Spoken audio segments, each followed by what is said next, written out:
have a fear of heights. My fear is quite recent, and it's only affected me now. I'm sure that by the end of this little story, you'll find my newfound fear to be quite rational. When I was younger, I would love to shimmy up trees and climb up small hills. I like to explore a lot outside. Nature was so fascinating. It still is somewhat fascinating to me. I currently live in a city, but I grew up on a few acres of land not too far away from the small town. My parents let me play in the yard all I wanted, but they repeatedly warned me, time after time, to not leave the yard. Regardless, I still like to edge out of the yard and look about the town in the distance. That was pretty much my entire childhood. As I entered my teens, I started to grow out of my adventure wanderlust for nature and focused more on school in the future. I was making plans to move to the city and get away from the country. My parents, well, they weren't too pleased with my plans. I think they hoped I would grow up to be a country girl, a farmer, some hick. I couldn't blame them for wanting me to follow in familiar footsteps of the locals, but their incessant nagging was starting to get on my nerves. That's why, when I turned 18, I moved to the city. It was all I ever dreamed it to be. I got a nice house right near the journalism agency I worked for, taking pictures for the local newspaper. I still live in that house, though it's not as nice as it once was. One day, I came into the office after taking some nice scenery pictures. My boss was Mr. Jameson, and I was pretty excited to show him those pictures. I think it sparked some sort of nostalgia in me. When I went to show him, however, he wasn't there. "Where's Mr. Jameson?" I asked to no one particular. "Oh, he's homesick," Valerie the receptionist had told me. "He said something about a respiratory infection." I'd slumped in disappointment. Mr. Jameson never missed work. Something must have been very wrong. I placed my photos on Valerie's desk and told her to give it to him when he got in. Then I headed home. I remember that when I got home that day, I turned on the TV. It had been turned on to the news. The newscaster had been talking mindless dribble, something about some virus in some other part of the world. Retrospectively, this was a lot more important than I'd thought back then. Once I changed into something more comfortable, I went to bed. The next day, I'd woken up a few hours before work and decided to go for a walk about the city. As I'd left home, I passed by a convenience store. On a whim, I'd went in. I had ended up buying a cornetto. I've always liked those. They were delicious. I don't really eat much of those anymore though. My tastes are quite different now. But as I'd eaten it, I remember seeing some odd-looking men on the sidewalk. They were walking a bit slow, which was quite noticeable in the busy throng of people. I had raised my eyebrow, but gone on my way. They seemed to be talking to each other, muttering something that I couldn't hear. As I finished my ice cream, I walked past an alleyway. However, I was stopped in my tracks by a frightening sight. A mugger was robbing a woman, a sharp, dark-stained knife in one hand, and the woman's purse in the other. My mouth opened and, with a sudden burst of courage, I shouted, "Hey, you!" The mugger spun around, letting go of the woman, who slumped down on the ground. He darted off and I chased after him. He came to the end of the alleyway, looked around frantically, and with nowhere else to go, he started to climb up the fire escape to a tall building. I followed, running out of breath but determined. The mugger was on the roof of the building, knife still in hand, blood spattered on his face. My sudden burst of courage was gone. I found myself backing up until I felt my foot slide back off the roof. I quickly regained my balance, but it was too late. Knife tightening in his hand, the mugger charged at me. We both fell. Wind whistled at an alarming rate in my ears as the pain in my chest intensified. And then, there was nothing. There was just black nothingness. I just recall waking up, knife still firmly stuck in my chest and the mugger nowhere in sight. I used a decent amount of strength to pull it out and stood. I wasn't in pain. I didn't feel anything at all, which didn't surprise me in the least, considering my current state. Hunched over, blood still drying on my chest, wound open, I tried to make a noise, tried to cry out, to find someone. All that came from my throat was a gurgled moan.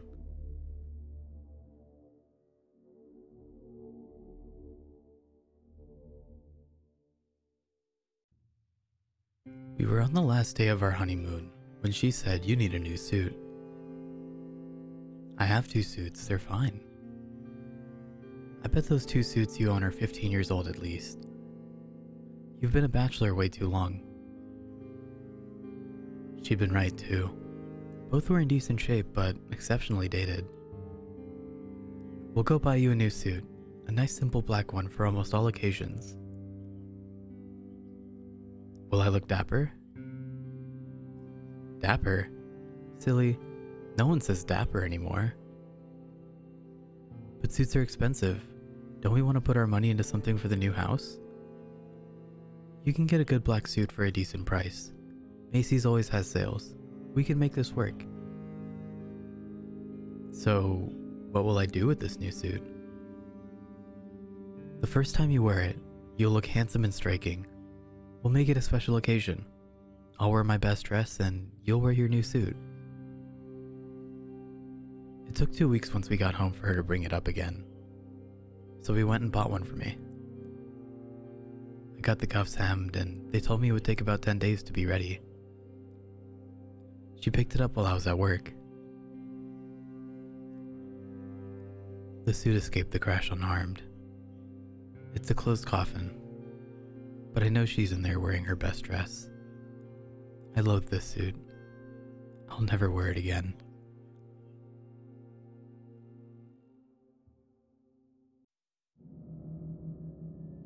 Me and my girlfriend Alex moved into an apartment a couple of months ago. It's a small apartment on the outside of a small town, just big enough for us and our cat. On the day we moved in, my brother noticed a crawl space that looked like it'd lead to an attic, but it's an apartment complex and we're on the top floor with no attic. We brushed it off not knowing what it was, but not questioning it. We move in and there were no problems for a week until one night. It was a stormy night. We lay on the couch with our cat curled up on my lap fast asleep. Loud claps of thunder and lightning so bright it lights up the whole room is happening all around us. The rain lightens up, the thunder sounds miles away, and the lightning comes to a stop. Just as we were getting into bed that night, we hear a small knock coming from the other room. We look at each other and we both think it's the cat knocking something over, but he's asleep on the pillows. To not freak us out, we chalk it up to the house settling after the storm we just endured. We go to bed and, in the middle of the night, we both wake up to scratching. Not just cat or animal scratches, but deep and long scratches, followed by a loud bang and things falling. We both jump up. Alex grabs a bat and I get my phone ready to call 911. We both walk out of the room slowly, making sure not to make any noise. We open the door and there's nothing there. We scan the house and don't see anything besides the crawl space. It's all tampered with. We're both uneasy about it now. A month had passed and we'd forgotten about the incident. Nothing else had happened. No noises, no scratches, nothing falling. Alex is leaving for a couple hours to go to a friend's house. She said she'll be back in a couple hours, but it's 9 p.m. I know she's going to be asleep by the time she comes home. I finish doing my nightly routine and turn on some TV in bed. A couple hours pass and I hear a noise outside the room that jolts me awake and things are falling over. Of course she came home drunk again. She'll find her way back into here or pass out on the couch. I start to fade back to sleep when I hear her climb into bed next to me and cuddle up beside me. I promise I won't knock things over anymore. I'm just so clumsy. I'm sorry, she says. I tell her it's okay and we'll clean it up in the morning. She kisses my head and we go to bed. The next morning, I wake up and she's not in bed next to me. Kinda odd, cause she's not one to get up right away in the morning. I got out in the living room and she's nowhere to be seen. Weird. I start getting ready for the day and she comes in with flowers and coffee. I tell her thank you and ask what these are for. She says she's sorry she never came home last night. She didn't want to drive home because she'd been drinking. I tell her that's impossible. She laid in bed with me and was talking to me before we went to bed. Who was in my bed last night?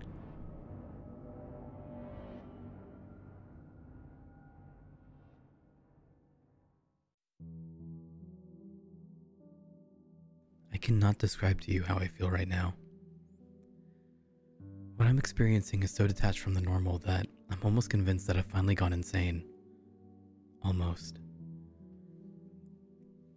My wife B died during childbirth. She was gorgeous, funny, intelligent, stubborn. A woman whose laugh was so loud, eating in restaurants was a challenge. A woman whose stare was so intense that it made my hands shake. I lost her as she gave birth to our daughter, Sam. Of course, I could have resented Sam for taking away what was once mine in a way nothing else can be. For taking what was so truly and utterly pure, but I didn't. I knew B wouldn't have wanted any resentment. She wouldn't have wanted our only child to have a life ruined by hate. But this isn't about grief. This isn't about the physical sucker punch of losing forever something you had loved. This is about something far more sinister. My daughter was lively, always running and screaming, leaping up and down the climbing frame, causing havoc in her classes. So for her 6th birthday, a trip with friends to the movies had left her so much pent-up energy, I could barely keep up with her as she dipped and dodged between the people on the pavement. She'd occasionally turn back through the sea of people and shout, "Daddy, come on," in a tone that was almost petulant.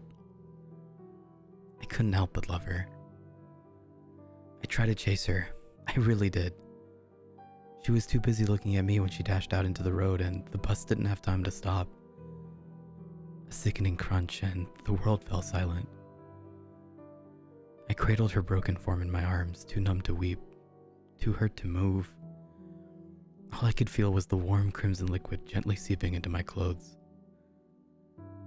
In the state of shock I was in, I could just think about how I was going to wash my jeans. It sounds horrid, I know, but a loss like that just tears everything away from you and leaves you only with the bare thought process that makes us human. The next week was a blur. I could not place a single memory to a time, in between friends and family extending their condolences, and the howling sobs of mine that would break out any moment. I attended her funeral dressed in all black. By dressed, I don't merely mean my clothes. My very essence was dark.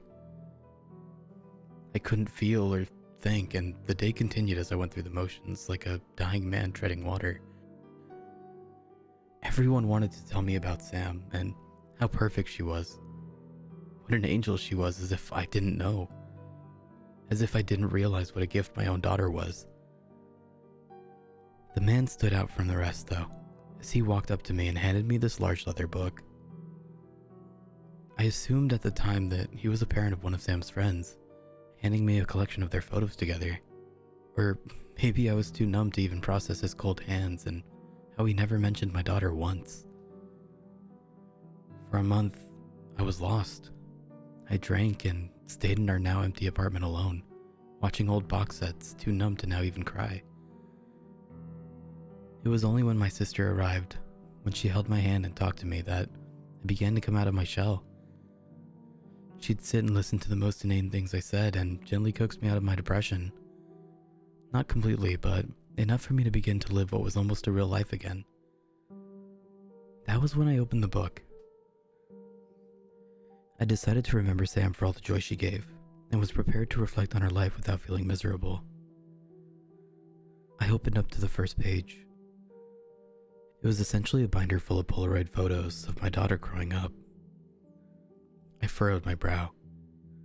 They were taken from a distance, blurred slightly, and I was in a few of them.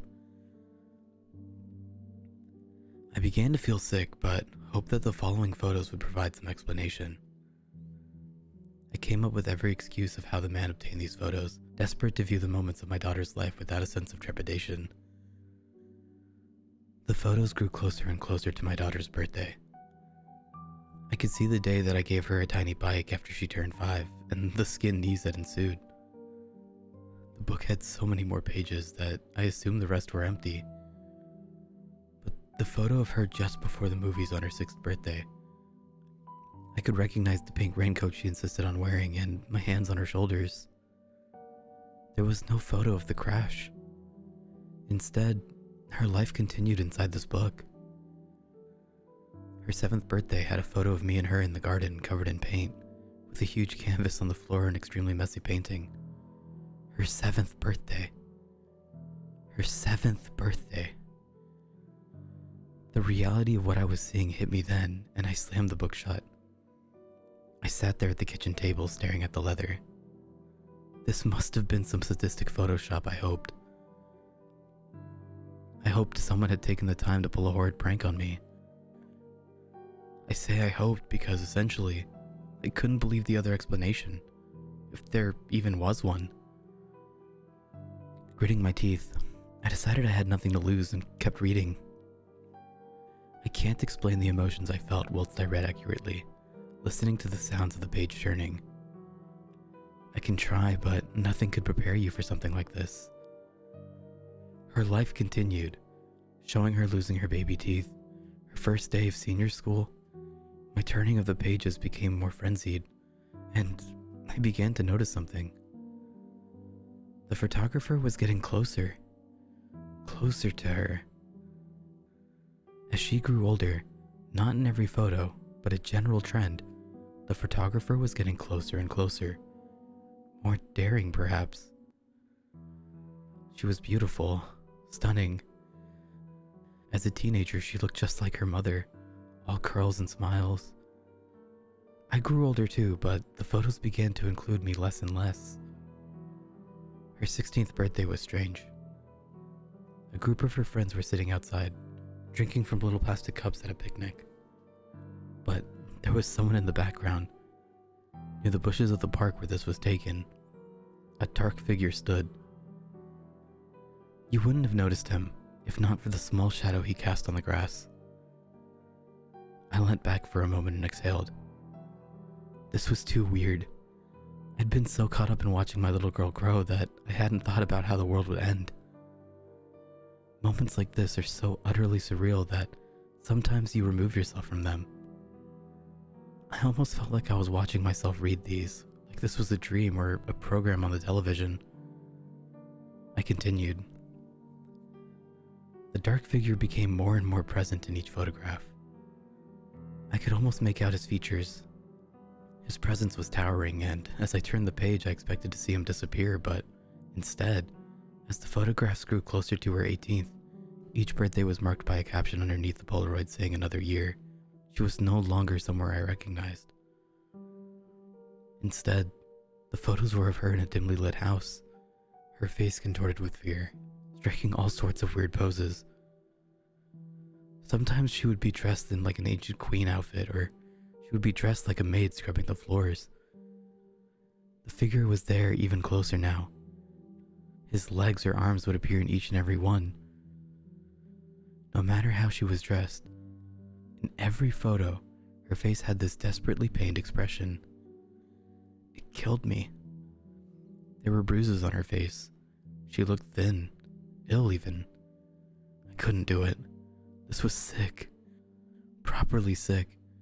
My girl. I soldiered on. The last photo I looked at, before I slammed the book shut and swore to never, ever look at it again, was of her 18th. The caption underneath read, "At last," in sloppy writing. She was looking straight at the camera, crying. She was on her knees, dressed in a black evening dress, with an apple in her mouth and her hands behind her back. Her makeup was ruined by the tears.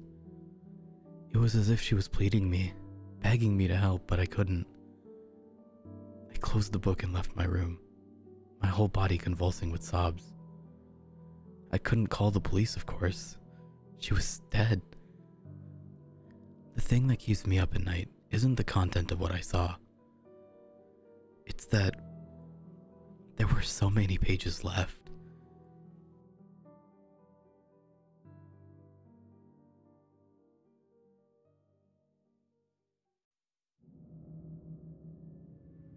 Am I crazy? I suppose I should start by telling you a little bit about myself. I am 19 years old. I live in Pennsylvania, and I guess I've always been the creative person. When I was little, my parents would always remark about what a vivid imagination I had. For the most part, I was a normal child. I liked drawing and writing, and I hated math. I had trouble making friends, so I played with my imaginary friends. We would play games out in the woods. I always liked playing with these friends because I knew I could trust them, control them. I knew that they would never hurt me, not like the other beings that I thought up in my head. Or at least, I think they were just in my head. I used to have a lot of trouble sleeping at night. I would always get out of bed and get snacks, or watch TV, or play with one of my cats my family would rescue. You see, my mom was a veterinarian, so she would take in stray cats, nurse them back to health, and then adopt them out. It drove my parents nuts for me to stay up so late. Everything was fine until one day, when I was about 9 or so. I was up late at night as per usual when I was playing downstairs. I was playing with a recent rescue animal who we called Jacob. What, were you expecting Fluffy? For whatever reason, I was drawn to a large glass door leading to the backyard. I normally would never go outside at night, and the curtains covering them were always shut. This night, however, I felt the urge to go outside. I opened the curtains, almost expecting to see someone or something to be there, staring in, but nothing was there. I started to feel a bit braver, so I opened the door and stepped outside, Jacob in tow. This is when things got bad. See, behind my house is a large field, and past that, a forest. None of that was visible. We live in the middle of nowhere, so there were no streetlights. Nothing. Only empty space. And for some reason, this empty space was calling to me, somehow. I walked into the abyss. I felt a breeze against my face which smelled like honeysuckle and sage, Mom's garden. I kept walking until, out of the darkness, I saw something walk towards me. It was a glowing pale white. My first thought was a ghost of some sort, but this was different, more physical. It had a vaguely humanoid shape, but where the eyes were, there were only black orbs on this pure white form, almost like it was absorbing the darkness. I wasn't even sure if it was getting closer or bigger. I finally broke out of my trance and ran back inside, slamming the door behind me. I took a breath and then I was drawn to look back outside. It was there, right there, staring in. I shut the curtains and ran back, screaming to my room. My parents woke up and found me in my room. They yelled at me for being up so late, and about how my dad has to be up early in the morning. I, however, was glad to be alive and safe. Jacob was gone forever, consumed by that thing. When I told my mom the next morning, she said I probably tried and imagined it. That Jacob ran away when he was let out and we'd see him again. When we didn't, she tried to tell me that he must have found a home. I knew she was lying. For a while, that was that.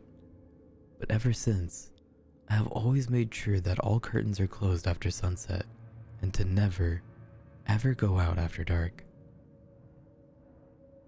I went away to college a year ago, coming back home for vacations. A few nights ago, while at home for Christmas break, I decided to go outside late one night for a smoke. momentarily forgetting my childhood experience. The air was freezing cold, but the cigarette momentarily warmed me. It formed the only light in the darkness, and soon it appeared again. I ran back inside, just like before. Since then, I keep having nightmares that I will look out the window to see it. Its black, shadowy eyes, its all-consuming body. I'm starting to lose the ability to tell my dreams from reality. I just want to know if I really saw that thing.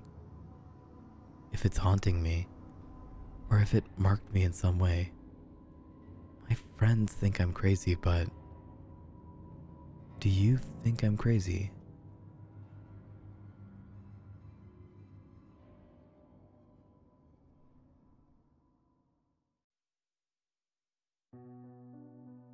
There was once a small town in the middle of nowhere. It was a boring town where not much happened and even less people cared when something did. One day, people began disappearing. They'd simply vanish from their jobs, their homes, and their favorite haunting places. Nobody knew what was going on. Was it a roving gang of kidnappers? A cult? Perhaps a mass exodus of tired, bored people? The town banded together and conducted investigations.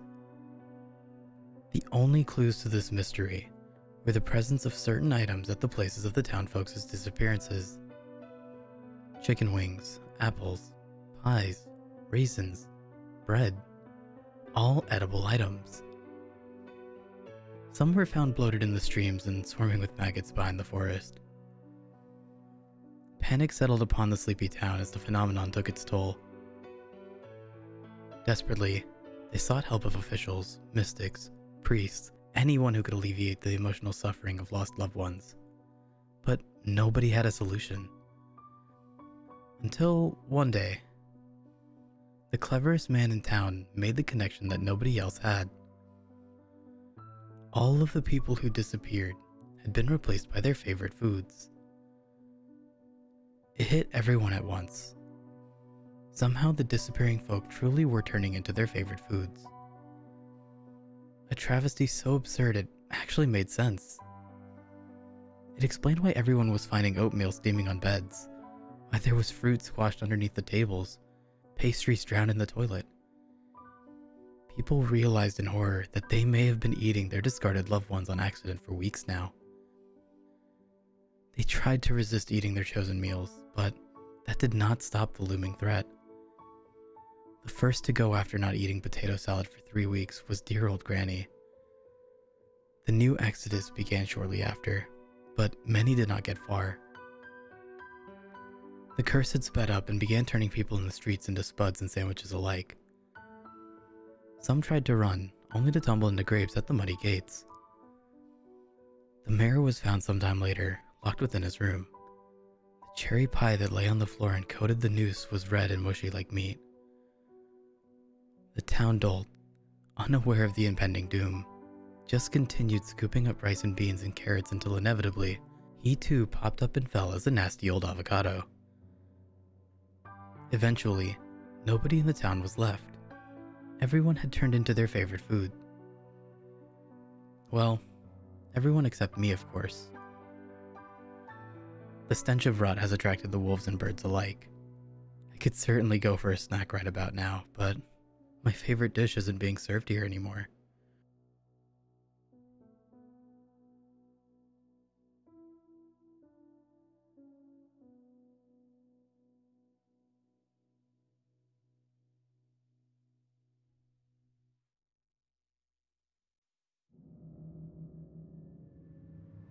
It was a few weeks ago that the hay bale started creeping slowly away from the house. Every morning when I woke up, each had moved a few hundred feet from where it was before. I assumed it was pranksters with nothing better to do, so I ignored it. Within a few days, though, the bales began to approach the boundaries of the farm. I was tired of the whole game by then and decided to move them back. It took a tedious hour to bring them all from where they were to over near the house again, and by the time I was done, I was ready to snap the neck of whatever little pissant was deciding to screw with me.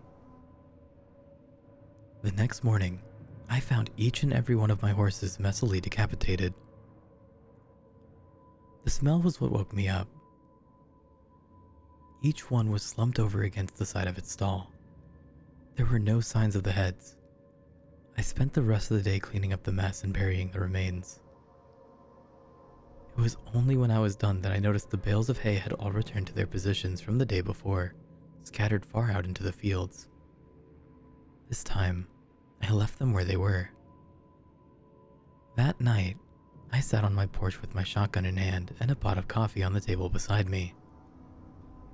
I sat for hours, straining my eyes into the fields to catch a glimpse of who was moving the hay bales. Finally, I was beginning to nod off.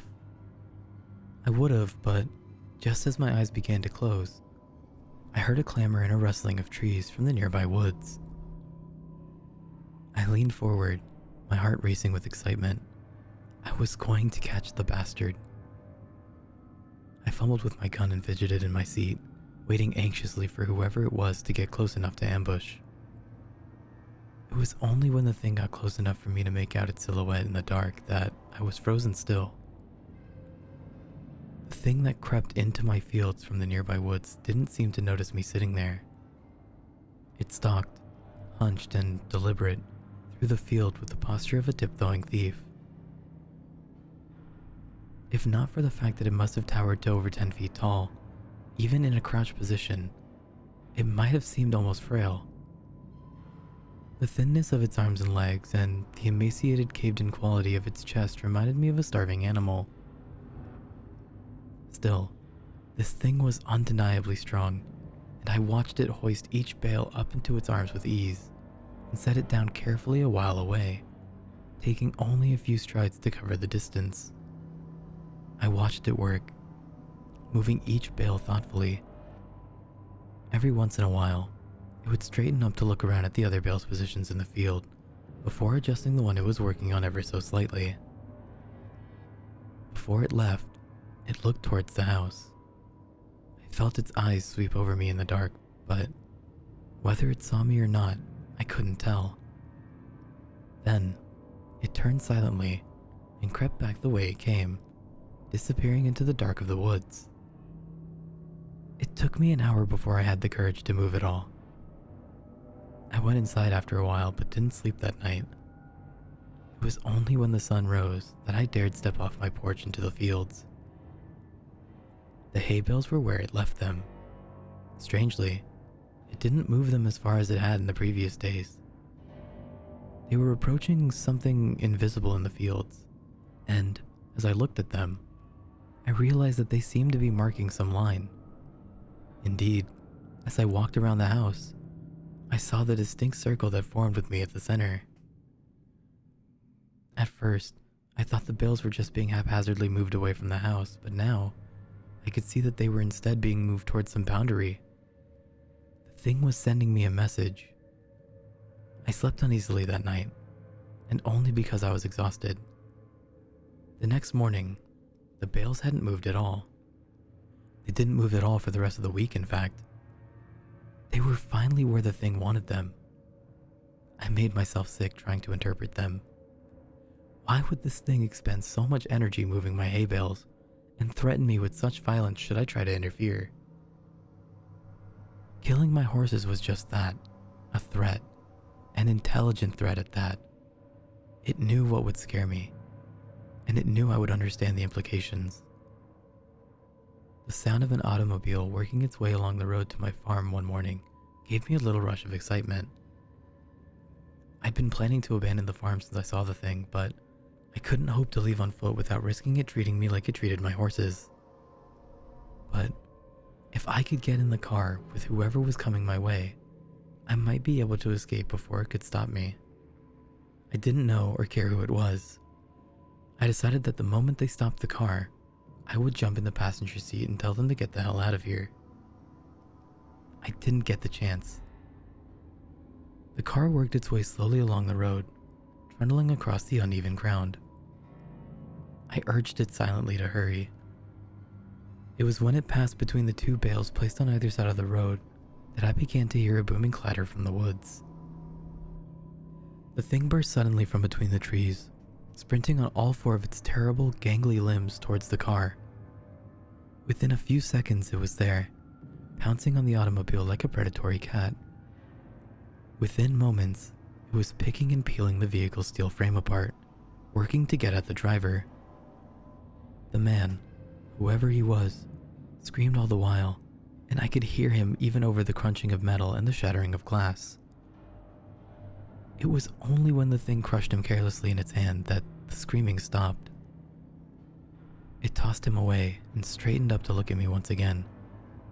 In the sunlight, I could see the inhumanity of it. It was composed of something entirely awful and alive which lashed together in a messy semblance of a human form. Whatever it was made of looked so polished and hard that, if it weren't for the minute writhing of the stuff, I'd think it was made of granite. The thing retreated back into the woods and I was left to my shock. My eyes wandered to where the car sat, the engine still sputtering, between two of the hay bales. Suddenly, I understood. The message was clear. I am this thing's captive, and I am not allowed visitors. Nothing may cross the borders it has set. I'm trapped here, by the thing that stalks the fields, and it demands nothing except that I never leave. Still, I don't know if I can handle being that thing's canary. I've been thinking hard for the last few days since I saw it crush that man's chest and silence him before he could finish his scream. If I crossed the hay bale border, it'd probably do the same. It'd smash my skull before I could put my hands up to protect myself. It'd go and find a new pet, and probably keep looking until it found someone who could stand knowing that it was just waiting outside, watching it all hours with its shiny, insect eyes. I've been thinking hard for the last few days, and I might just make a run for it.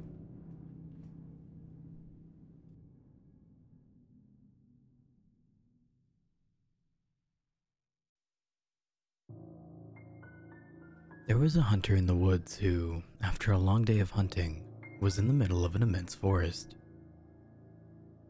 It was getting dark and, having lost his bearings, he decided to head in one direction until he was clear of the increasingly oppressive foliage.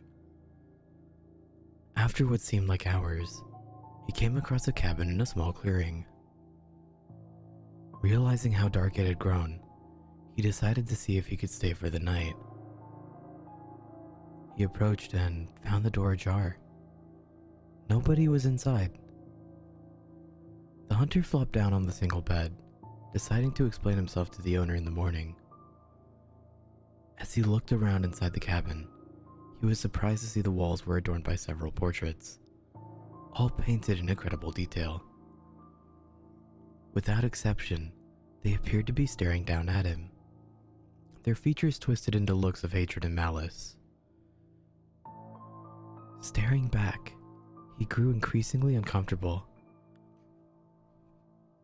Making a concerted effort to ignore the many hurtful faces, he turned to face the wall, and exhausted, he fell into a restless sleep. The next morning, the hunter awoke. He turned, blinking in unexpected sunlight. Looking up, he discovered that the cabin had no portraits, only windows.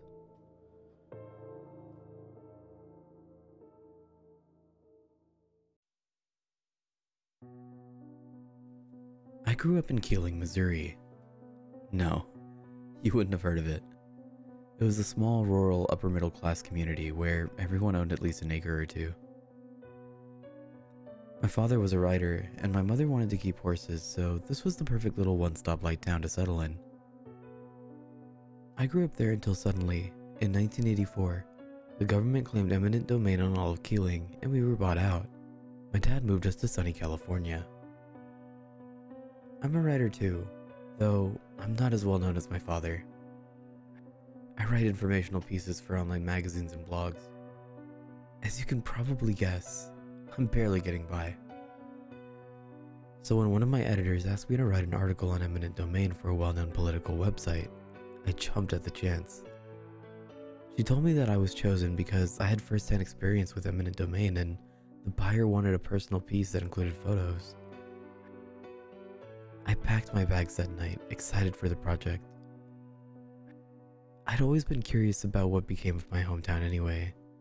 Before he died, my dad told me he thought Keeling had been turned into an airport. First, research. I was disappointed to find the internet all but mute on the old town. Citing my sources was going to be difficult. I knew Keeling had been near Poplar Bluff, Missouri, so I pulled up Google Earth and followed the 67 north to the turnoff for Keeling. Odd. The entire town was blank. Not blank like there weren't any buildings. Blank like there was a gaping black hole where Keeling used to be. A hole in the satellite data. It could only mean one thing. I slammed my laptop shut and threw the mouse against the wall. It was private and likely secret government land now. I hemmed and hawed on it a few days before deciding to go anyway. This particular buyer had allotted me a per diem for travel and I might as well use them. Maybe there was still a story here. 2 days later, I was driving through Poplar Bluff in a rented Ford Focus. I stopped at a gas station for some water and granola bars, deciding to check into a hotel after I got back from Keeling. I was looking forward to seeing it again. I took the exit on the 67 and drove until I realized I missed the turnoff. I circled back looking for anything familiar. I drove back and forth until I found it. Barely there, covered in plant life and completely unrecognizable, was a road. I'd seen this street millions of times, but never unpaved, which is why I'd missed it. Someone had pulled up the asphalt and the road was completely overgrown. Bizarre. I drove the 6 miles into Keeling, wishing I had rented something with bigger tires and a higher clearance. Suddenly, the pavement returned and I rolled into the abandoned business district of Keeling. It was small, a post office, a gas station, and a bar. All the buildings were derelict and rotting, their decay far more consistent with something left sitting for 100 years, not 30.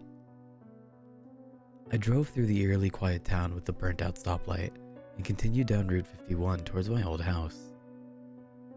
As I passed the other houses on the street, I noticed they were in the same state of advanced decay as those in town. It was unsettling, pulling up to the house I'd lived in only 30 years before to find it crumbling and consumed by time. I went through every room in my house for the nostalgia, but found nothing of interest. We had packed well. There was nothing left but a mannequin covered by a beige sheet in my mom's old sewing room. I was glad she left that. Those things were creepy. I left my old house and continued down the road, which by now had turned back to dirt. Just why had the government bought this place? Why spend all that money, buy up all this land, and then abandon it? My stomach fell as I started to realize that there may be no story here. I was going to return to LA empty-handed. I swore audibly. I counted house after house, knowing I was reaching the end of the street. All were in varied states of decomposition. Some had even collapsed in on themselves. The house at the end of the drive began coming into view. I slowed down to take it in as it filled my windshield. I never remembered this house being this big, but then, my parents had never let me go this far down the street. While every other building in Keeling was disintegrating rapidly, this house stood proud and palatial, untouched by the decades. It was almost as if this place was stealing the energy, life even, of every other building in town, and maybe even more than that. A large, very clear and defined area of dead grass circled the house. 2 dead trees stood skeletized within the radius. Toxic groundwater, perhaps? The windows were all barred, save a small circular port window on the 3rd story. If the government had claimed this town for anything, It was clearly this house. It was so different from the others, but what was so special about it? Smelling a story at last, I parked in the pristine white driveway and climbed out of my car, hauling my camera and laptop cases over my shoulder. I walked up the 4 steps and was delighted to find it unlocked. The foyer was large and the house smelled musty. A staircase to the 2nd floor was set right in front of me. A floor-to-ceiling mirror on the wall to my left and a closed door and hallway beyond it on my right. I set my stuff down and took my phone out. No signal. Fantastic. Looks like I wouldn't be calling my hotel about my late arrival. I toured the house, snapping a few pictures with my cell as I went. The 1st floor had a library, a living room, a kitchen, and a dining room. All the furniture had been left. Even the dining room table was set, and everything was orderly and oddly dust-free. Was someone still cleaning this place? The 2nd floor had 4 bedrooms and another narrow staircase that led up to the attic. I tried the attic door first, but found it to be locked. The first room I went into was the master bedroom. It was simple yet cozy and had an adjoining bathroom. I eyed the bed with interest, a sudden idea coming to me.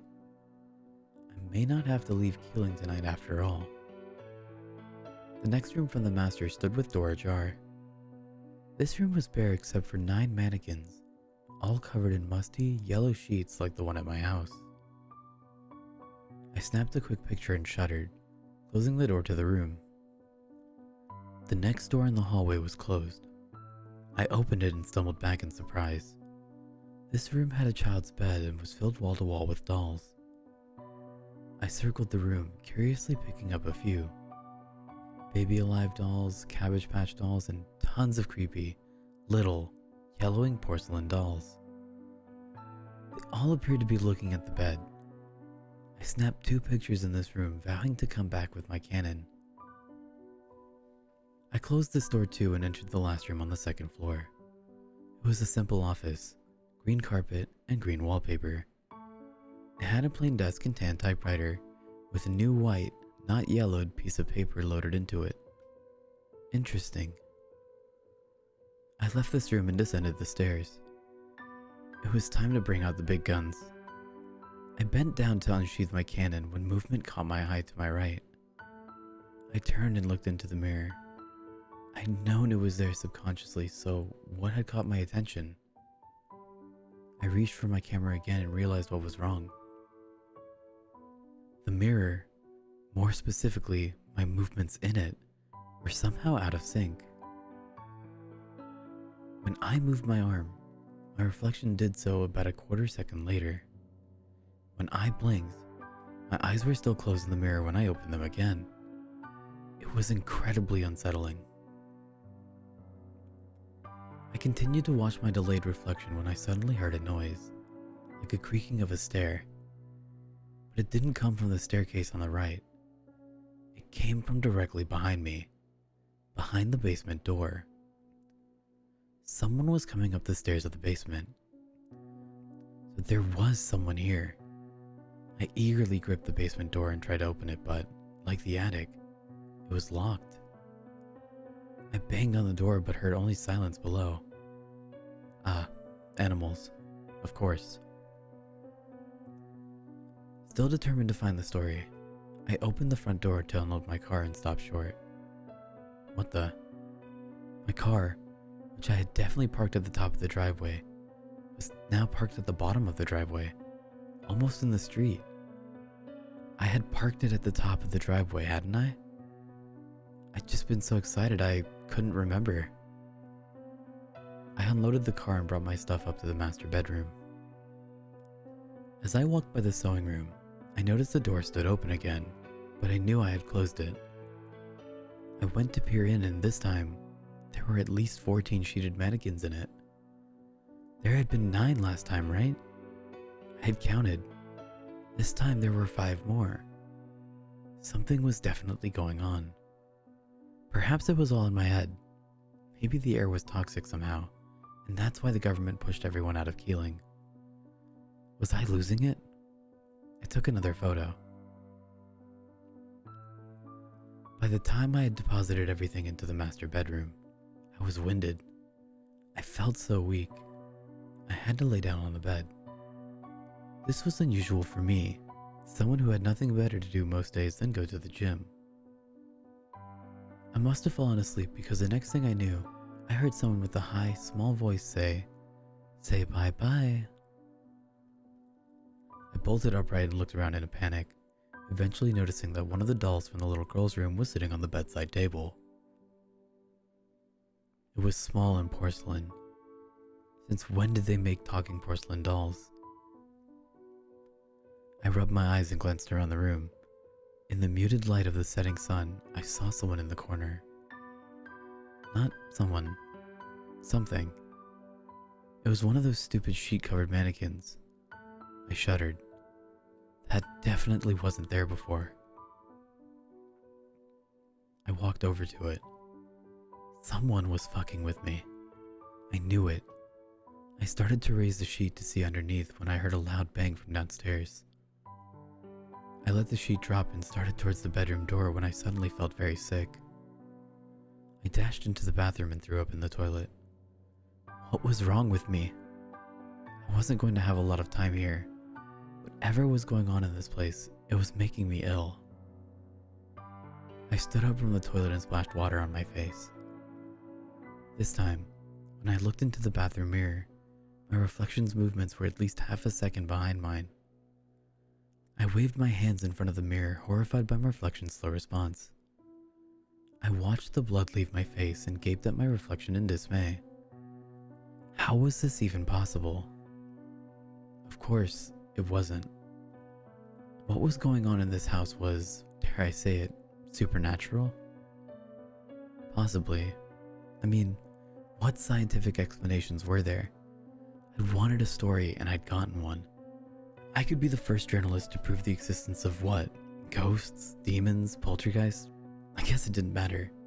It was my payday, and I was going to need evidence. As I turned away from the mirror to find my camera, I could have sworn I saw my reflection wink at me. I grabbed the Canon off the floor and began photographing everything I saw. I went downstairs to reshoot every room, starting with the library. I started pulling books out one by one and quickly realized that every single book in the library was a copy of the Bible.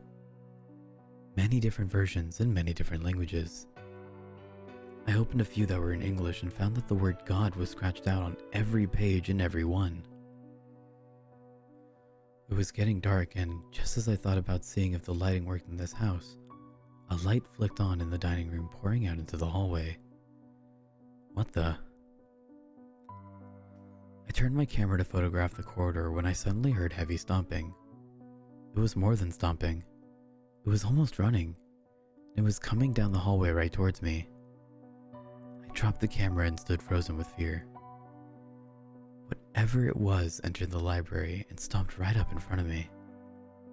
I couldn't see anything, but there was definitely something there.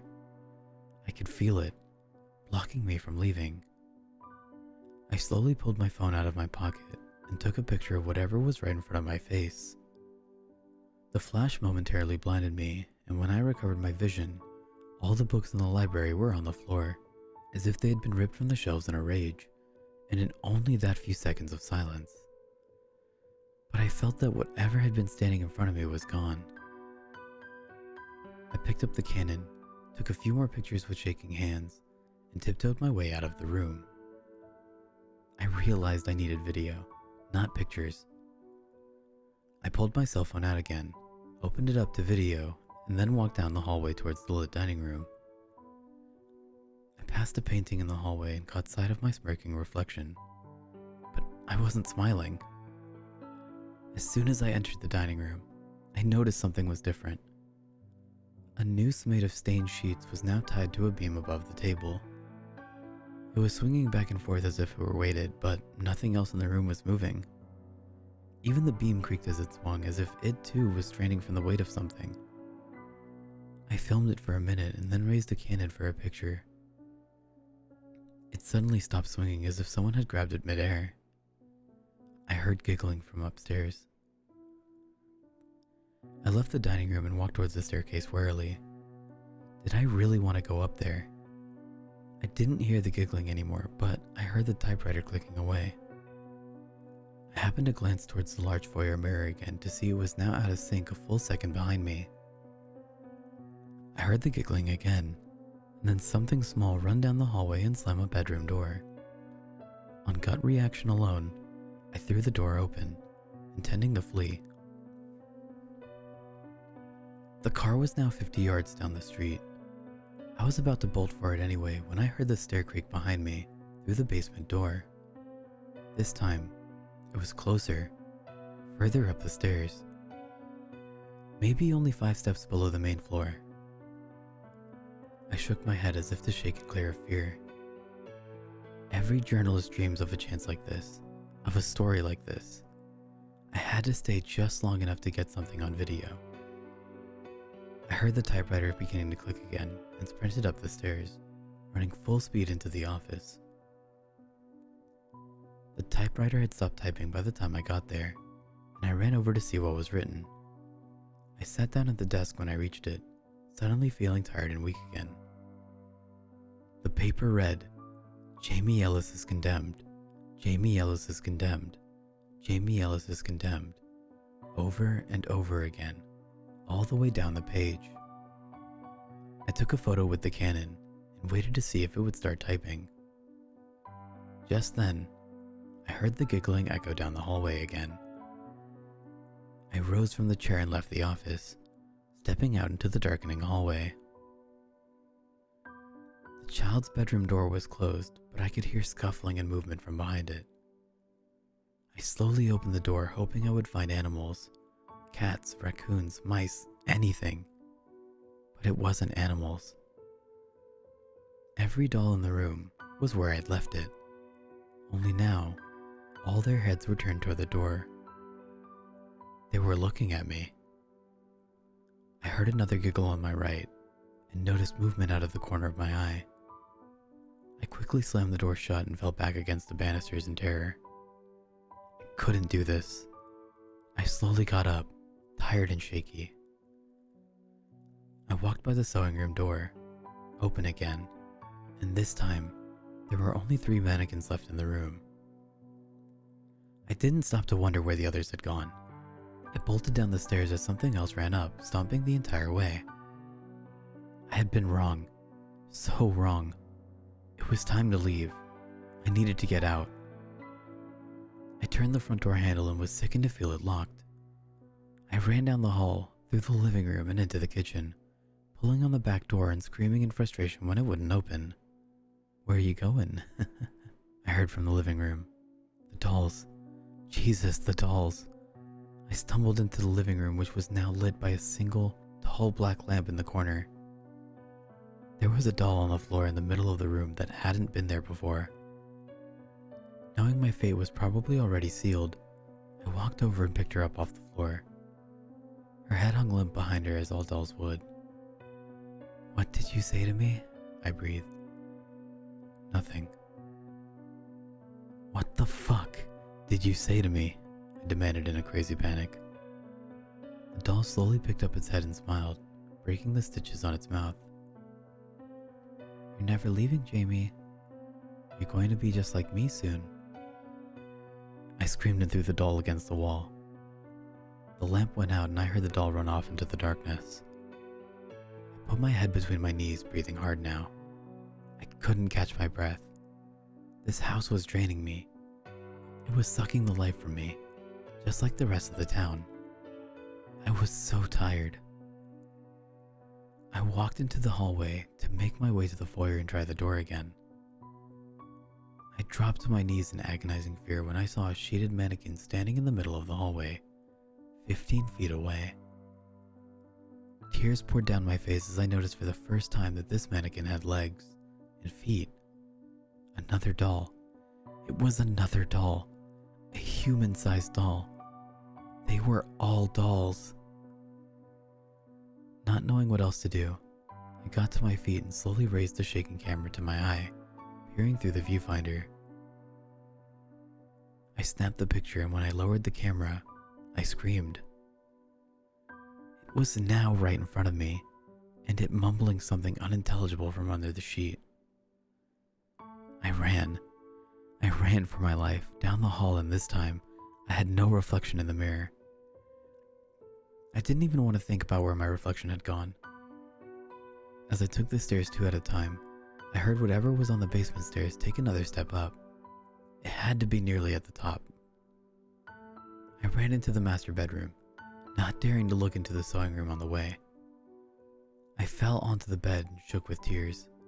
I had such severe muscle weakness at this point I could barely move. How was I going to escape this place? I raised my head and looked out of the window for my car. I finally saw it in the darkness at the end of the street.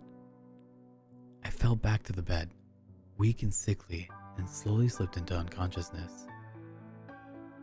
When I awoke again, it was with a start. Something was weighing me down on the bed. I shot up and noticed that I had been tucked under the covers and the entire quilt was covered in little dolls. There were so many of them, all sitting on the top of the covers, trapping me there, looking my direction. But the worst was at the end of the bed. There, leaning toward me over the footboard, was a mannequin. But I know it wasn't a mannequin. It was a doll. I gasped at the sheets slowly starting to slip off the mannequin, and I fell out of the bed onto the floor.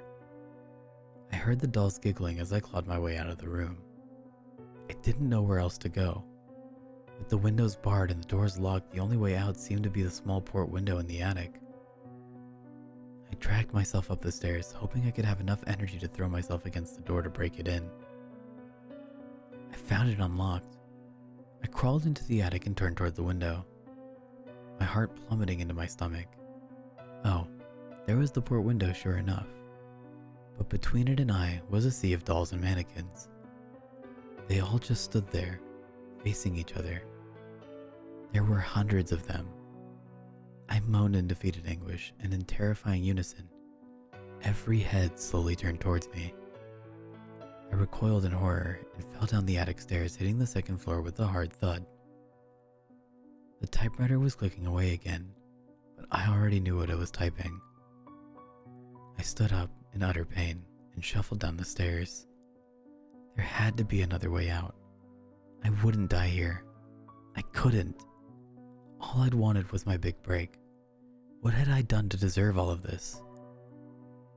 When I got to the bottom of the staircase, I dubiously turned my face to the mirror. It was half a second behind me, again. I studied it, looking for some sign of weakness, something to tell me what was going on. I didn't know what else to do. Suddenly, I heard a loud knocking on the basement door behind me and jumped. Oh God, whatever it was, it had reached the top of the stairs. I spun towards the door in a panic and dropped to my knees in a weakened state. I happened to glance under my arm and saw that, unlike me, my reflection had remained standing and facing me.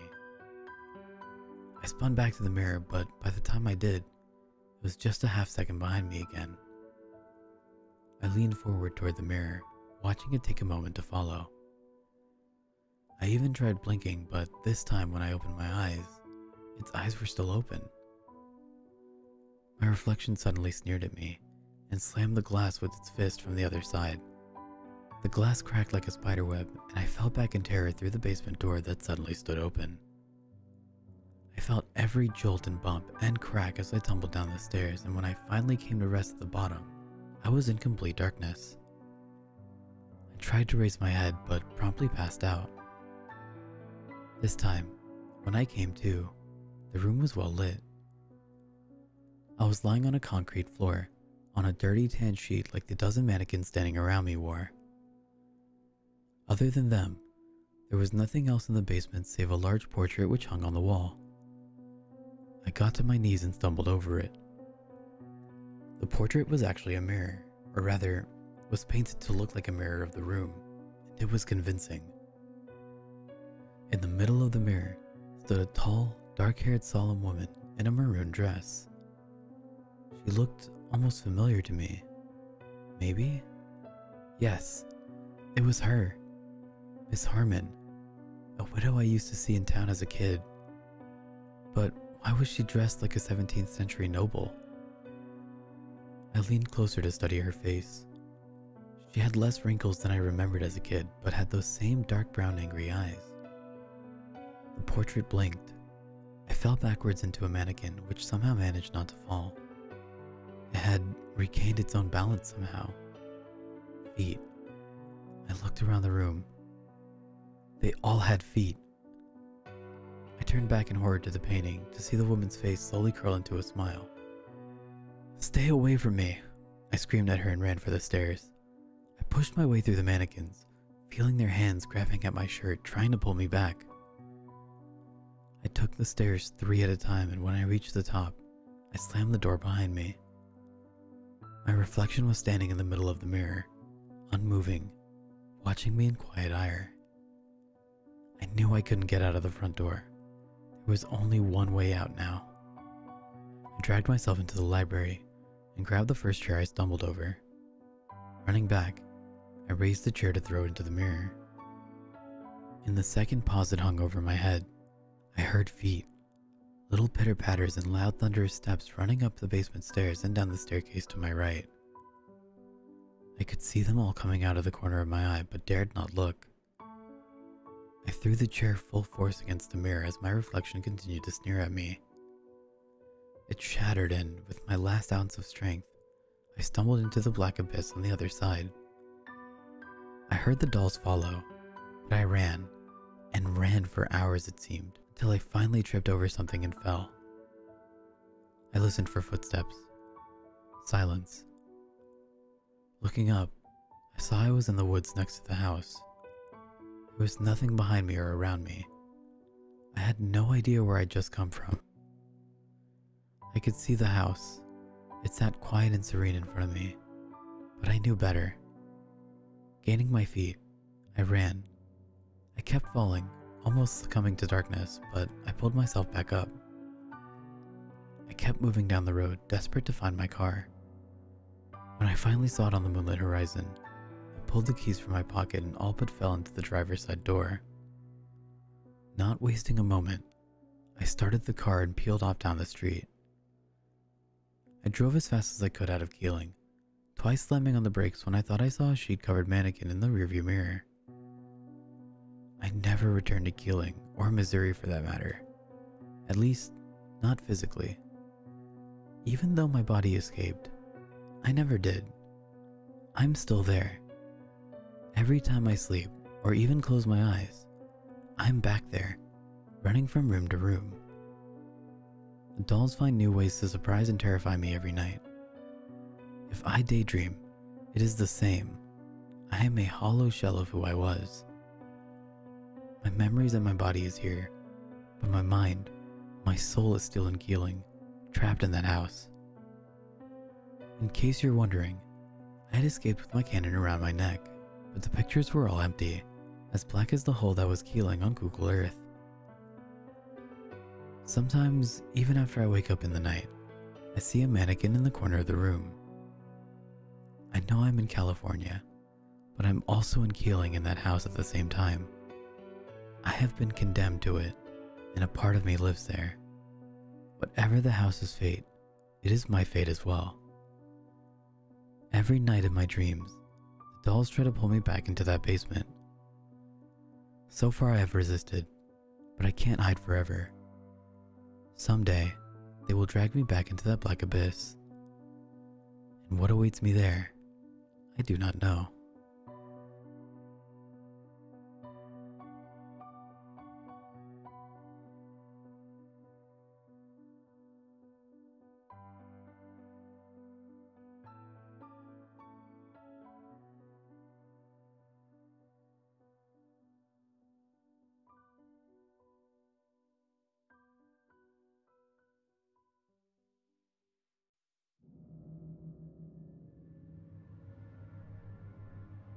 I don't know how long I have to write this. My name is John, and I work for the New York Police Department. A few months ago, I was called to a scene near Central Park. The man was slumped against a wall, His eyes were gouged out and 3 claw marks in near-perfect symmetry going from his left shoulder to his right hip, and almost deep enough to have cut him in half. The entire scene was devoid of blood and other bodily fluids. No items were found. Above his body, against the wall, was a message simply stating, "The sins must be cleansed." It appeared to be in a blood-like substance. I pulled over a coworker to see it, but he stated that nothing was there. I came to that site twice a day for a week, and it was still there. This happened twice in the coming months, both with clear, violent homicides, one appearing to have been done with a sword, and the other with a bludgeon or mace, the skull having been crushed with unmatchable force. Each crime scene was the same. All were devoid of blood. With each scene I witnessed, things progressively became more bizarre. After the first scene, I noticed that the night seemed darker and shadows deepened. I saw red clearly through other colors. After the second, I began hallucinating. Faces staring at me through bushes, eyes in the trees, the like. I sought counseling, but nothing helped. It kept on going. After the third, things started getting even stranger. In the shadows, I would see little, almost goblin-like creatures with pitch-black skin and huge yellow eyes, gazing and unforgiving. Their bodies were unnaturally thin. They seemed to be able to squeeze through any gap. Their fingers were cold and sharp. With each body, I saw more and more. They increased around graveyards and 1 to 3 a.m. I started carrying weapons, pistols, swords, butterfly knives, anything. A week ago, I saw one of them kill a man. I was just walking to work. It was a clear, sunny day. I thought I was safe. Out of nowhere, a flash of darkness caught my eye, and I heard a scream. Down the street, one of them had overtaken a street vendor, rending him with its claws and splitting his chest cavity open, splitting his head with its unforgiving void of a mouth. I wasn't scared in the least. I knew that these things had to be the cause of the murders.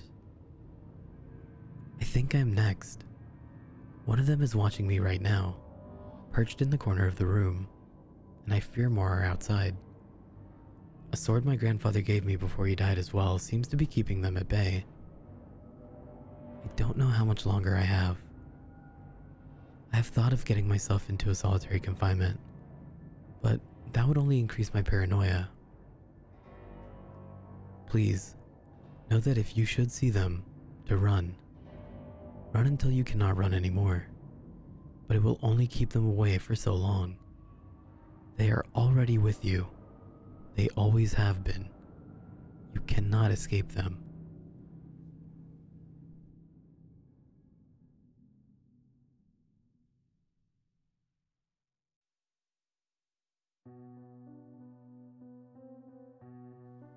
The long road home seemed to go on and on. The road continued to stretch in front of the vehicle endlessly.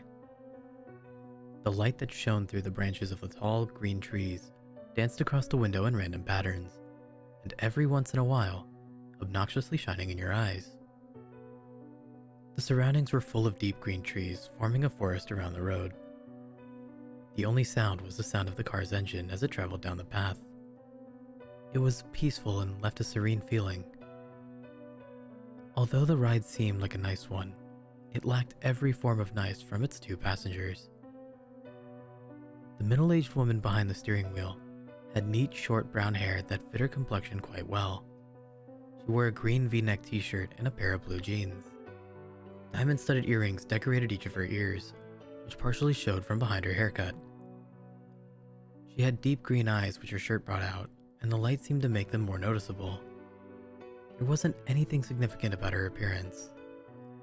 She looked like any other average mother you would see on TV shows and the like. However, the one thing that made her different from the average mothers was the dark bags under her eyes. Her facial expression was gloomy and sad, although she genuinely looked like someone who smiled a lot. She would sniffle every once in a while, and occasionally glanced in the rearview mirror to look at her son in the back seat, who was hunched over partially, with his arms held tight around his chest and his head pressed against the cold window. The boy lacked any normal appearance, and anyone could plainly see that there was something wrong with him. His messy brown hair went every which way, and the luminescent lighting brought out his pale, almost gray skin. His eyes were dark, unlike his mother's, and he wore a white t-shirt and scrub pants that had been provided for him by the hospital. The clothes he had worn before were so shredded and bloodstained that they weren't wearable anymore. The right side of his face bared a few cuts along with a split eyebrow. His right arm was bandaged all the way up to the shoulder, which had been shredded when his right side hit the shattered glass. His injuries appeared to be painful, when in reality, he couldn't feel anything. This was just one of the glories of being him. One of the challenges he had to face while growing up was growing up with a rare disease that caused him to feel completely numb towards pain. Never before had he felt himself get hurt. He could have lost an arm and felt nothing. The other major disorder he had faced, which was the one that deemed him many insulting nicknames in the short time he attended grade school before he switched to homeschooling, was his Tourette's syndrome, which caused him to tick and twitch in ways he couldn't control. He would crack his neck uncontrollably and twitch every once in a while. The kids would tease him and call him Ticci Toby, and they mocked him with exaggerated twitching and laughing. It got so bad that he had to turn to homeschooling. It was too hard for him to be in a common learning environment with seemingly every kid poking or more like stabbing fun at him. Toby stared blankly out the window, his face empty of any emotion, and every few minutes his shoulder, arm, or foot would twitch. Every bump that the car tires hit would make his stomach turn. Toby Rogers was the boy's name, and the last time Toby remembered riding in a car was when it crashed. That's all he thought about, unconsciously replaying everything he remembered before he blacked out, over and over again. Toby had to be the lucky one. His sister had not been so lucky. When the thought of sister came, he couldn't help the tears that welled up in his eyes. The horrible memories replayed in his mind. Her screaming that had cut off when the front of the car was smashed in. It all went blank for a moment before Toby opened his eyes to see his sister's body. Her forehead pierced with glass shards, her hips and legs crushed under the force of the steering wheel, and her torso pushed in from the too late inflated airbag. That was the last thing he'd seen of his dear older sister. The road home continued on for what seemed like forever. It took so long to get home because his mom wanted to avoid the sight of the crash. When the surroundings gave way to a familiar neighborhood, they were both more than ready to get out of the car and step back into their home. It was an older neighborhood with quaint little houses all next to each other. The car drove in front of a blue house with white window panes. They both quickly noticed the old vehicle that was parked in front of the house and the familiar figure that stood in the driveway.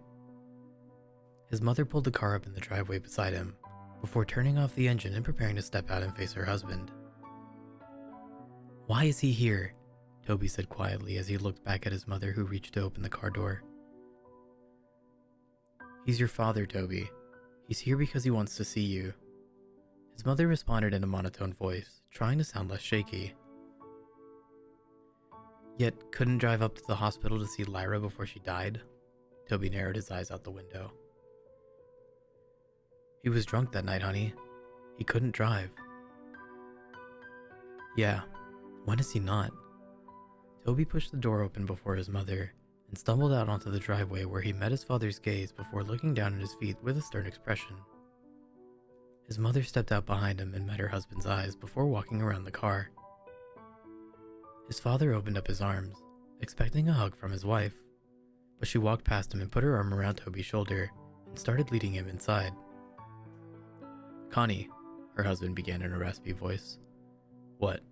No welcome home hug, huh?" She ignored her husband's obnoxious words and walked past him with her son under her arm. "Hey, he's 16. He can walk by himself." His father began to follow them in. "He's 17, Connie glared back at him before opening the door to the house and stepping inside.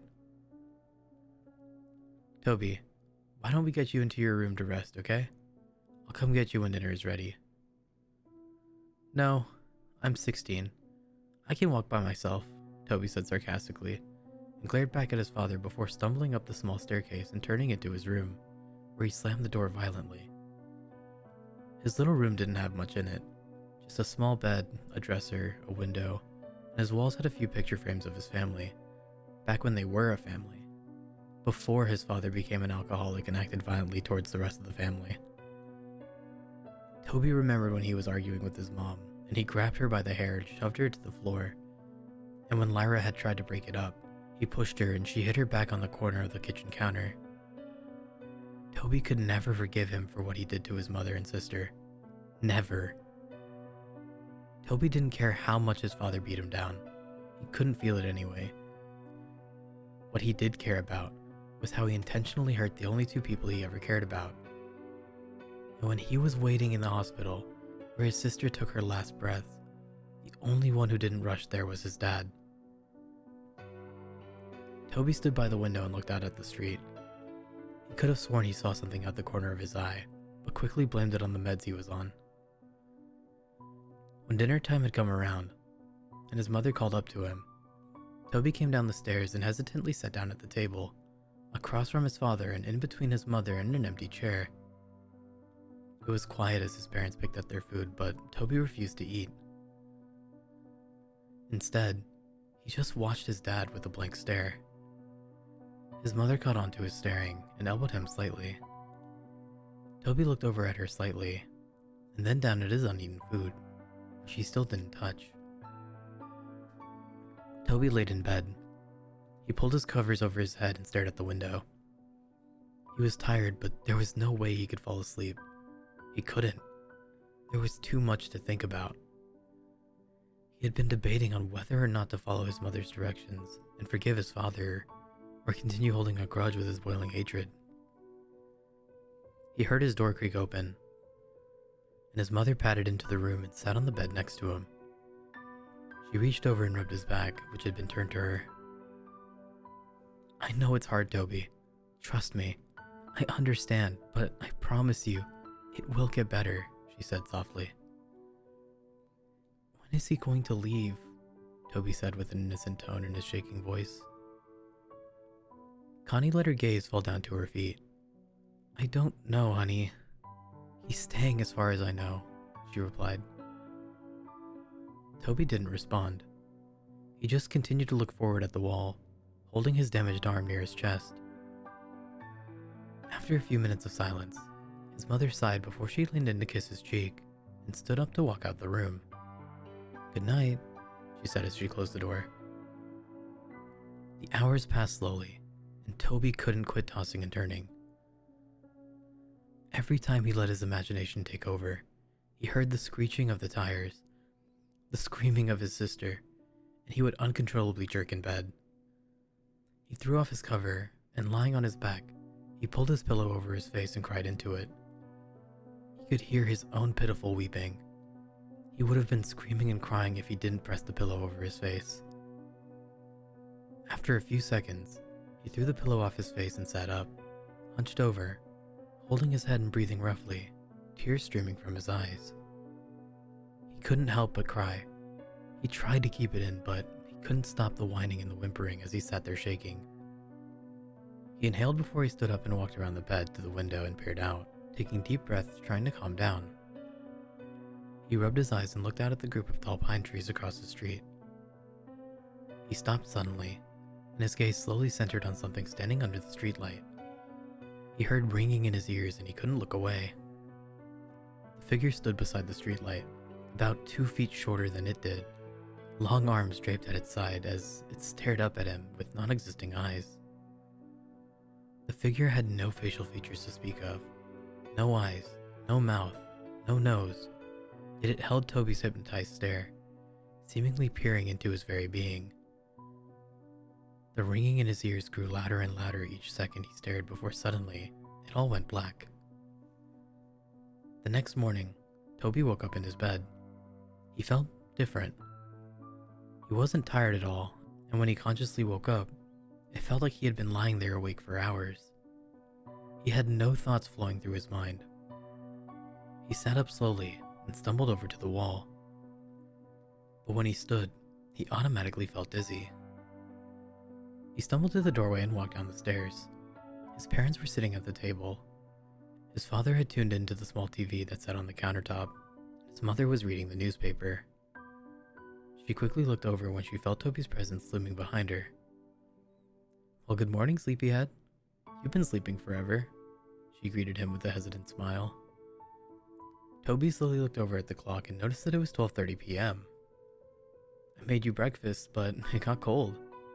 I was going to wake you up, but I felt like you needed sleep." Her expression fell from happy to worried as her son resisted responding to her. "Are you alright?" Toby stumbled over and sat by his father. He felt as if he was on idle and had no control over his actions. He was seeing everything he did, but it didn't register in his brain properly. He reached out to his father's arm, but his hand ended up getting slapped. His father turned to him abruptly and pushed his chair over with his foot. "Don't touch me, boy," he yelled. His mother stood up. "Alright, knock that off. That is the last thing we need." The days went by, and things continued on as they were. Connie spent most of her time cleaning the house, and her rude husband spent most of his time ordering her around. It was just like how it used to be before the crash. Toby never really left his room. He would sit by his bed and tremble. His mind would wander, but his thoughts changed so fast that he couldn't be remembered. He would pace around a small room like a caged animal or stare out the window. The unhealthy cycle continued. Connie continued to be pushed around by her husband, being way too submissive to him, and Toby remained in his room. Before he could think twice, he would begin to chew on his hands, tearing the flesh from his fingers. He would gnaw his hands until they bled. When his mother walked in on him while he was doing so, she reacted horribly. She rushed him downstairs and grabbed the first aid kit, wrapping his hand in bandages. Afterward, she demanded that he would never leave her side again. Toby isolated himself so much that he grew to hate being around others. His memory grew glitchy as well. He'd start missing memories of minutes, hours, days, and so on. He would begin talking nonsense about things completely unrelated to the conversations he would have. He'd go off about seeing things, sharks in the sink as he washed the dishes, hearing crickets in his pillows, and seeing ghosts outside his bedroom window. His mother grew so anxious about his mental health that she decided that it would be good for him to talk to a professional about what he was feeling. Connie walked Toby into the building, holding his hand and guiding him in. She walked him up to the front desk and began talking to the lady who sat behind it. "Miss Rogers?" the lady asked. "Yes, that's me," Connie nodded. "We're here to see Dr. Oliver. I'm here with Toby Rogers." "Yes, right this way." The lady stood up and led them down a long hallway. Toby looked at the framed artwork down the halls and tuned into the sound of the lady's high heels on the hardwood floor. She opened the door to a room with a table and 2 chairs. "If we can get him to sit in here for a few minutes, I'll get the doctor." She smiled and held the door open. Toby stumbled into the room and sat down at the table. He looked over at his mother and the lady before the door slowly shut behind them. He looked around the room before he held up his tightly bandaged hands and began to bite at the bandages to unwrap his hands. But he was interrupted as the door swung open and a young woman in a black and spotted dress with light blonde hair stepped in, holding a clipboard and pen. "Toby?" she asked with a smile. Toby looked up at her and nodded. "Nice to meet you, Toby. My name is Dr. Oliver." She put her hand out for him to shake, but hesitantly pulled away when she noticed his bandaged hands. She smiled nervously before clearing her throat and sitting in the chair across the table from him. "So I'm going to ask you a few questions. Try to answer them as honestly as possible, okay?" She placed her clipboard down on the table. Toby nodded slowly and held his restrained hands in his lap. "How old are you, Toby?" 17, he responded quietly. She wrote that down on the paper that was clipped to the clipboard. "What is your full name?" "Toby Aaron Rogers." "When is your birthday?" "April 28th. "Who is your immediate family?" Toby paused for a minute before answering her question. My mom, my dad, and... He stopped. My sister. I heard about your sister, dear. I'm really sorry. Her expression faded into a sad, pity-filled look. Toby nodded. Do you remember anything from the crash, Toby? Toby looked away from her. His mind went blank for a moment. He looked down at his lap and, in the surrounding area, he heard a faint ringing sound. His eyes widened and he froze in place. Toby? The counselor asked. Toby, are you listening? Toby felt a shiver go down his spine until he froze once again and slowly looked over to the little window through the door where he saw it. A dark, featureless figure peering in at him. He stared, eyes widened. The ringing grew louder and louder until suddenly the loud voice of the counselor broke his trance. Toby! She yelled. Toby jumped and fell sideways out of the chair and backed up into the corner of the room. Dr. Oliver stood up, holding a clipboard to her chest, a surprised look in her eyes. Toby met her eyes again, his breath hitching as he twitched. That night, Toby laid in bed.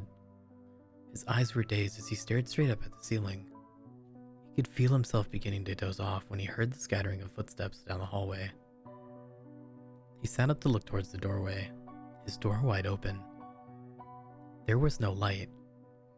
Everything was lit up by the luminescent blue glow of the moon through his window, leaving a cold lighting.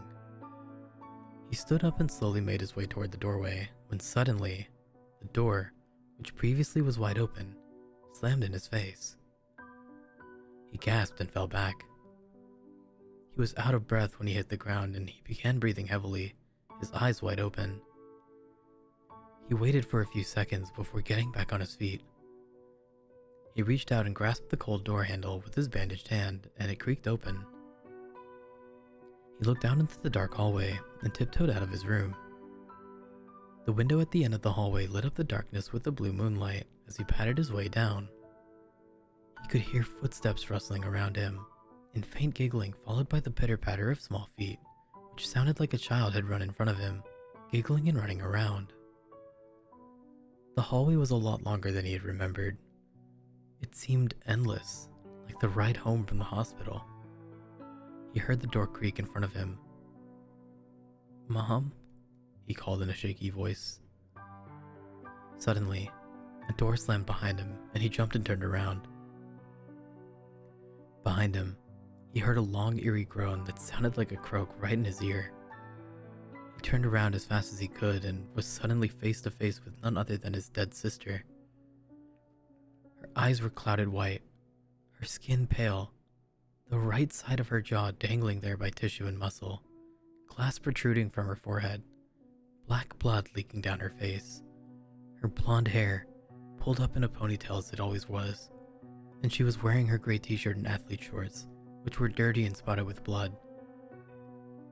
Her legs were bent in ways they shouldn't be. She stood, emitting a long croaking noise only an inch away from Toby's face. Toby yelped and fell back. He started to crawl backward away from her, but he was unable to break the eye contact he held with her blank-dead eyes. He dragged himself backward until he backed up into something. He stopped for a second. Everything was dead silent except for his heavy breathing and crying. He slowly looked up to meet the blank face of the tall dark figure, the same figure that stood over him now. Behind the tall dark mass were rows of children, looking to range from 3 to 10 years old, their eyes completely black, and dark black blood leaked from their eye sockets. He screamed and stood up as fast as he could, only to be tripped by the dark black tendrils that wrapped around his ankle. He fell straight to his stomach and the wind got knocked out of him. He tried to scream, but he couldn't make a sound. He wheezed out before it all went black. Toby woke with a start. He screamed out and sat up as fast as he could, completely short of breath. He wheezed out and held his chest with his bandaged hands. It was just a dream. Just a dream. He laid back down on his bed and rolled over to his side. It felt like a giant weight had been lifted off his chest as he took in deep breaths. He stood up and padded over to his window. He saw nothing. Nobody was out there. No ghosts, no figures, nothing. He heard the rustling and coughing of his father outside the doorway. His door was closed. He walked over and opened it, looking out into the hallway once again. He padded down the hallway and into the kitchen, where he found his dad standing and having a smoke in their living room. Toby waited for a second and watched him around the corner before a burning feeling started deep in his chest. Deep, boiling anger overtook him. He heard the little imaginary voices in his head. "Do it. Do it. Do it," they chanted. He turned away and held his arms. He felt like he actually had control over himself, unlike he did for the past few weeks since he got home from the hospital. He actually had complete thoughts for just moments before the chanting of the little voices in his head clouded them. Kill him. He wasn't there. He wasn't there. Kill him. Kill him. They continued on. Toby trembled. No. No, he wasn't going to do it. What? Was he going crazy? No. He won't kill anyone. He can't. He hated his father, but there was no way he was going to kill him. That was it. The last thought he had before he fell into the idle state once again. The influence of the voices in his head was too much. He began to silently walk up behind his father. He reached over the counter to the knife in the case. He gripped it in his hand. He felt the sensation take over his chest. He let out a snicker.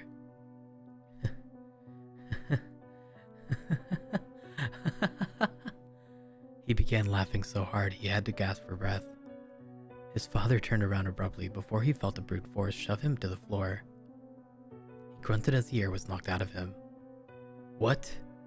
He looked up at the boy who stood over him, grasping the kitchen knife in his hand. Toby, what are you doing? He went to sit up and put his arms out in front of him for self-defense, but before he knew it, Toby was on top of him. He went to grab his neck, but his father reached out and blocked his hand by grabbing onto his wrist. Stop! Get off of me, you little fucker! He yelled, and with his other hand he threw an off-center punch towards Toby's shoulder, but he didn't stop. The look in Toby's eyes was not the same. It looked as if a demon had control of him. He yelled back and went to stab the knife into his father's chest, but his father blocked him and grabbed onto his wrist once again. He went to shove him back, but Toby kicked his feet out in front of him and landed a hard blow straight to his father's face. His father recoiled and pulled his arms away to cover his face, but Toby got back up and drove the knife straight into his shoulder. His father let out a loud cry and went to pull the knife out, but before he could, Toby threw his fist straight into his face. He began to pound his fist into his head, laughing and wheezing. He cracked his neck and grabbed the knife and ripped it out of his father's shoulder. He drove it deep into his dad's chest and repeatedly stabbed into his torso, blood spilling out and getting splattered everywhere. He didn't stop until his father's body went still. He threw the knife over to the side and leaned over his body, coughing and panting. He stared at his father's smashed-in face and sat there twitching until a loud scream broke the silence. He looked over to see his mother, standing a few feet away, covering her mouth, tears streaming down her face.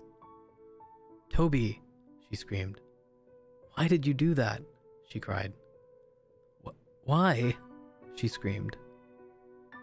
Toby stood up and began to back away from his father's bloody corpse. He began to back out of the kitchen. He looked down at the blood-soaked bandages on his hands and looked up at his mother one last time before he turned and ran out of the house.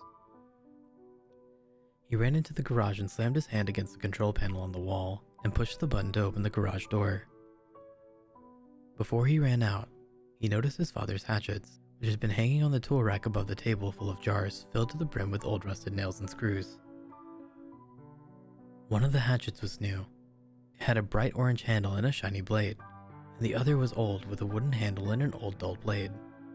He grabbed both and looked down at the table and he saw a box of matches. Under the table was a red gasoline tank. He held both of the hatchets in one hand and grabbed the matches and gasoline before running out of the garage, down the driveway, and up the street. As he approached the streetlight that he could see out of his bedroom window, he heard police sirens in the distance. He turned around, and the red and blue flashing lights came rushing down the street. Toby stood for a second before he pulled open the cap on the gasoline tank and ran down the street, spilling gasoline all over the street after him. He turned and ran into the trees. He poured the last bit of gasoline out before he reached into his pocket and pulled out a match. He struck it against the box and immediately dropped it. In an instant, flames burst around him. The fire caught on the trees and bushes around him, and before he knew it, he was surrounded by fire. The silhouettes of police cars were visible through the flames as he backed away into the forest around him. He looked around, but his vision was blurred. His heart was pounding, and he closed his eyes for a moment. This was it. This was the end.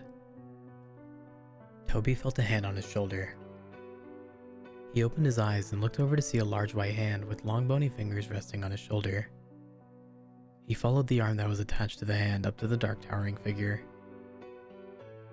It appeared to be wearing a dark black suit, and its face was completely blank. It towered over Toby's small frame and it looked down on him. Tendrils reached out from his back. Before Toby knew it, his vision blurred and he heard the sound of ringing in his ears again. Everything went black. That was it. That was the end. That was how Toby Rogers died. A few weeks later, Connie sat in her sister's kitchen. Her sister Lori sat next to her drinking a cup of coffee. About 3 weeks ago, Connie lost her husband and her son, and a few weeks before, she had lost her daughter to a car crash. Since then, she moved in with her sister. The police were keeping her busy. They had just finished cleaning up the case, and the story had been released 2 weeks ago. The focus of the world seemed to have shifted to completely new stories. Lori switched the TV on to a news broadcast. On the TV, the news reporter began introducing the new headline. We have breaking news. Last night there have been a reported murder of 4 individuals. There are no suspects yet, but the victims were a group of middle school kids who had been out in the woods late last night. The kids had been bludgeoned and stabbed to death. The investigators have discovered a weapon at the crime scene. It appears to be an old, dull-bladed hatchet, as you can see here. The picture changed to show snapshots of the weapon, exactly as it was left at the crime scene. Investigators have pulled the name of a possible suspect, Toby Rogers, a 17-year-old boy who stabbed his father to death a few weeks ago and tried to cover up his escape by setting a fire in the streets and forest around the neighborhood. Although they believe the young boy died in the fire, investigators suspect Rogers might still be alive, due to the fact that his body was never found.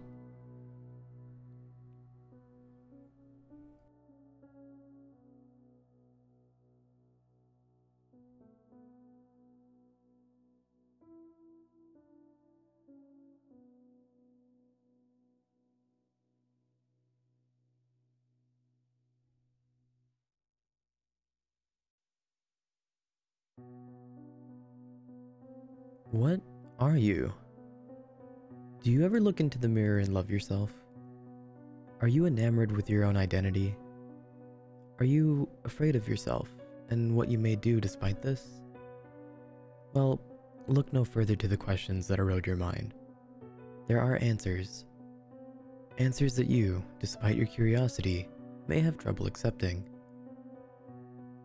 You hate yourself, yet you know your own strengths. You have a type of superficial charm that some may feel attracted to.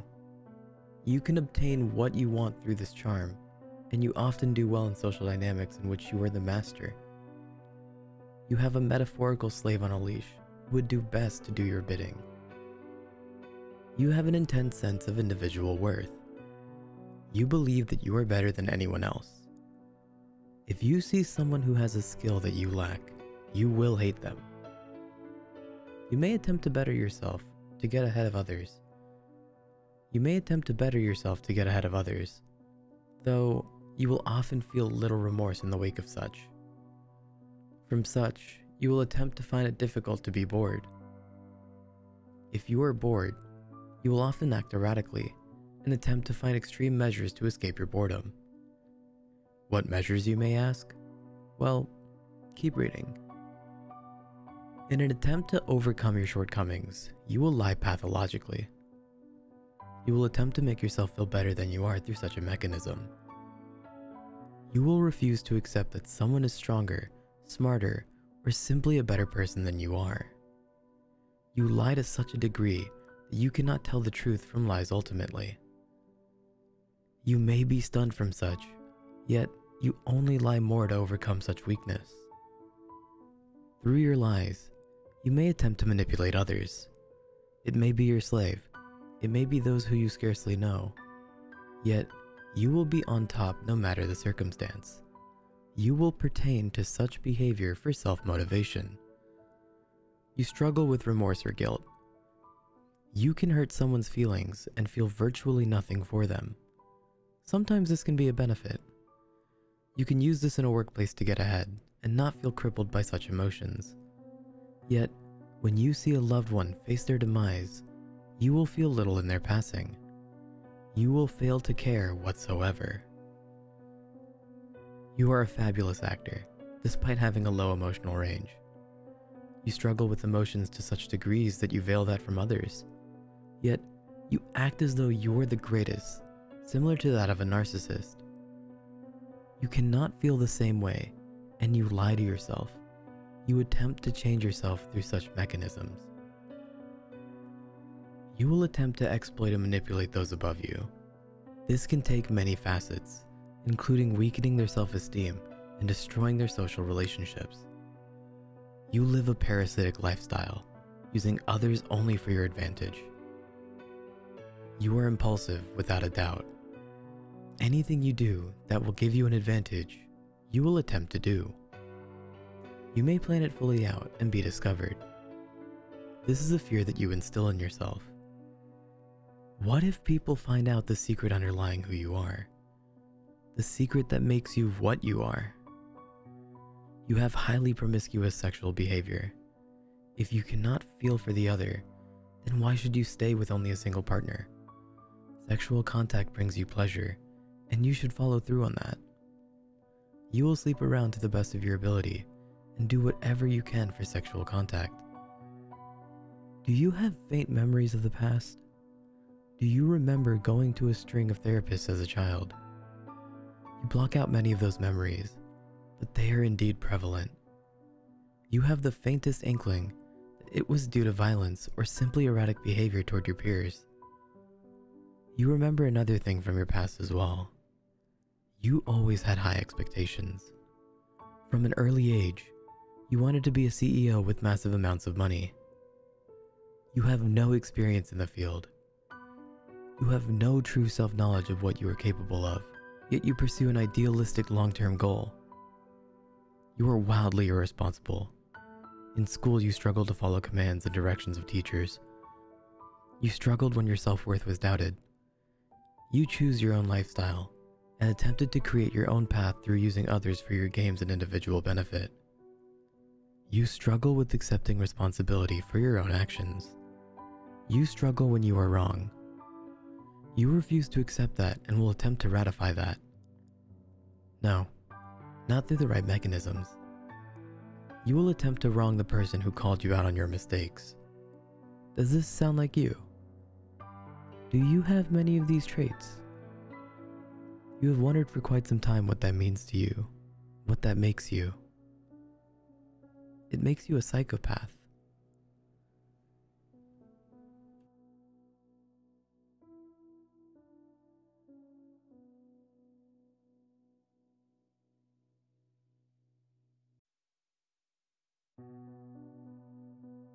Have you ever listened to the positive vibe musical piece You're Not Alone from the popular role-playing video game Final Fantasy IX? A lot of people love it because they find warmth or comfort in it. They consider it a reminder of friendship and family, that no matter how isolated one feels, all one has to do is realize that his or her actions affect others' feelings, and potentially the directions of their lives.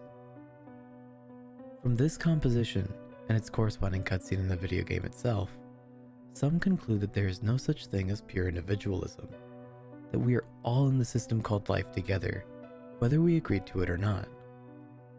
At first glance, that's quite heartwarming, until you think about the matter some more. No one can get inside of you, At least, not until the government or private industry develops mechanisms that can hack into your brain to store your most personal thoughts in their databases and use it against you in a court of law. Or at least, provoke you into purchasing all sorts of expensive luxuries that you don't need. And to be honest, these control schemes already exist and are used against you right now. Just ask the NSA, if they'll disclose it to you. Outside of the potential for such technology-induced mind control, you truly are isolated. It is impossible to feel full intimacy, and if you could, you would learn all of the vile thoughts that those you hold most dear have about you. Do you ever fantasize about harming someone you're convinced that you love? Of course you have. Everyone has. You shrug it off as, well, it's okay, because everybody has these feelings. They're just instinctive. But psychological studies have frequently shown that we as people are sensitive creatures. We feel hurt when we're called fat, are told that we look ordinary, or don't get invited to social events. But what if you learned your mother or father's innermost thoughts? What if you could hear your mother's innermost voice saying, perhaps daily, I was getting by all right, then I got knocked up with kids. That alone may not bother you too much, until you consider the images in her mind that go along with those thoughts. I would explain them to you, but perhaps you could use your imagination. Just be glad I'm not as cruel as your mother. Whatever you do, just remember, while your dog sleeps in your lap, while you're making love to your girlfriend, even when you kiss the bride after saying I do, you are ultimately isolated. You are alone.